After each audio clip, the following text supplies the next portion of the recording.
medyo kakaiba. Kasi sa kanyang panunungkulan na yun, bagaman ito ikalawang pagpasok niya bilang presidente, sabi nga po ay yung unang araw ng kanyang panunumpa bilang Pangulo, siya ay dumagdag ng mahigit na 200 executive order. Wala pa po akong nakita ang presidente na sa unang araw ay umanda ng 200 plus na executive order. So, bahagi ho. Sabi nga, kalimitan ay nagpapadali pa yung tao nito. Well, maaari. Pero makita natin na yung impact ng mga ipinahayag natin pagbasa ngayon sa araw na ito ay kuntingan po natin ay tungkol sa paghahanda. Dapat kayong maging handa sapagkat hindi natin alam kung kailan darating ang anak ng tao. Kaya bahagi rin na kung may magagawa pa tayo na mabuti, gawin na natin. At gawin na natin ngayon, hindi bukas. Sapagkat ang bukas ay maaaring hindi na dumating. Kung may magagawa tayong umiwas sa kasalanan at kasamaan, gawin na natin kagad ngayon. At sabi na natin at baka ang bukas ay hindi na rin darating. Sapagkat paliwanag na pinamamanig ng buong may kapal natin na bahagi ng ating pananampalataya ang pagiging handa. Pagiging handa hindi lamang sa pagdating ng kamatayan, ngunit sa lahat ng bagay, sapagkat kung tutusin sa atin yung kamatayan, ay pagdating din ng paghahari ng Diyos. Kaya ito po naman yung magiging bahagi ng ating pagkilos sa gitna ng ating kabilaan sa pagkawala ng ating mga sa buhay na kaya Elisa, kaya nawa ay ito rin ay magpakita sa atin na katatagan ng kalooban. Na sabi nga natin, anumang uri ng pagdating ng kamatayan ay nakabibigla at nagbibigay sa atin ng kalungkutan. Pero nawa, huwag din natin kalimutan na ito ay maging bahagi ng ating pagpapahayag ng lalong malalim na pananalig sa harapan ng buong may kapal. Kaya bahagi din kaya pagkakataon na kung saan ipatuloy natin idulog sa harapan ng buong may kapal, higit sa lahat yung kaakibat ng pagiging handa ay yung pagtitiwala sa kadakilaan ng kagandaang loob ng Diyos. Hindi niya tayo pababayaan. Hindi niya pababayaan siya ay Elisa sa gitna ng kanyang pagkamatay, sa lugar na ipinamanig natin, siya ay makakamit yung kaligayang walang katapusan, ipinangako ng Diyos sa bawat isa sa atin, sa kaligayahan niya sa piling niya doon sa kanyang kaharian sa langit. Kaya napakahalaga po, yung mahalagang pagkilos na pagpapahayag ng ating pananampalataya. Kaya napakahalaga rin ang ilang mga bagay na makita ko natin, katulad po halimbawa yung kahalagahan ng mga pagtanggap ng mga sakramento. Lalo-lalo na po yung ating pinapamangkin, yung sakramento ng pagkapahin ng langis sa mga may sakit. At ako po naman ay natutuwa, no, na si Yain Elisa ay nakatanggap ng sakramento ng pagkapahin ng langis na mga may sakit, na para sa mga may sakit. No? So, napakahalaga ho na makita natin ito. No? At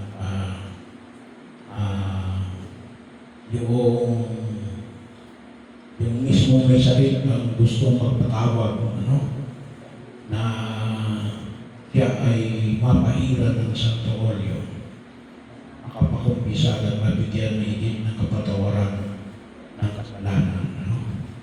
Kaya napakahalaga rin mo yun. Ano? At yung sabi ko nga, ano, ay sana rin po, ano, mawala sa ating kaisipan yung maling pagkaunawa o negatibong pagkaunawa ng patingin ng pari para magkapahin ng Santo Oreo.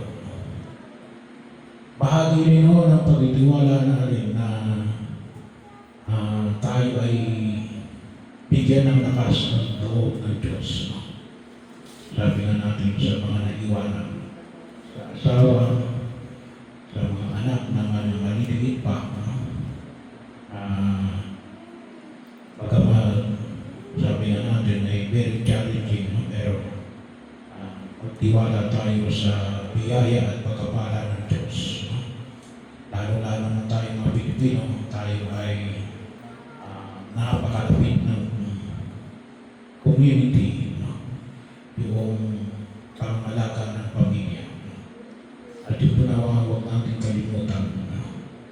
Pero magpaalala rin sa atin natin, kung may magagawa tayo ngayon, ay gawin na natin, no? Sa tingin natin na huwag na natin ipagpabukas. Kaya rin po, no? Ay nais ko rin na i-announce na yun, pagkaman i-announce ko na rin, no? Doon sa misa sa simbahan, yung ordinary day. Kasi sa February 11 ay pagdiriwang natin ang pagdaigdigang araw ng mga may sakit. No? So alam naman natin tuwing February 11 tayo nagpapahin ng langis sa mga may sakit. Kaya lang hindi naman lahat ay nakapupunta ng February 11. No? Ay tumais ko rin bigyan ng higit ng pagkakataon para yung mga may sakit natin, well, ang Diyos ang nagpapagaling. Hindi ko kahit na sino. Pero sabi ko nga, ito ay isang biyaya na nais na ipagkaloob ng Diyos na nawa ay pagkinabangan din natin yung sakrament, yung kapangyarihan na humingi ng kagalingan. Kaya bahagi rin mo, ito po naman ay habang lamang ako'y naririto.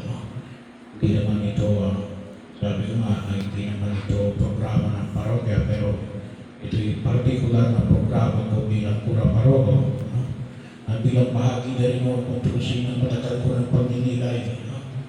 Sabi ko, kailan ko pagkagawin niya, ay habang buhay pa. At kita ko naman tamang-tama, February 11. So isa ko sa mga pamantay na nagbigyan ko ng paninilay, ay simula ko sa February 9, ay yung after ng first mass natin, ay bago mag-second mass, ay maglalaan tayo ng panahon sa mga sino mang nais na humingi, ng kagalingan, ay mayroon po tayong maliit na panahon para huwag magpahid ng langis sa mga may sakit. So, every Sunday tuwing after first Mass ng araw ng linggo. So, isang maliwanag na paghabol, sabi nga po natin,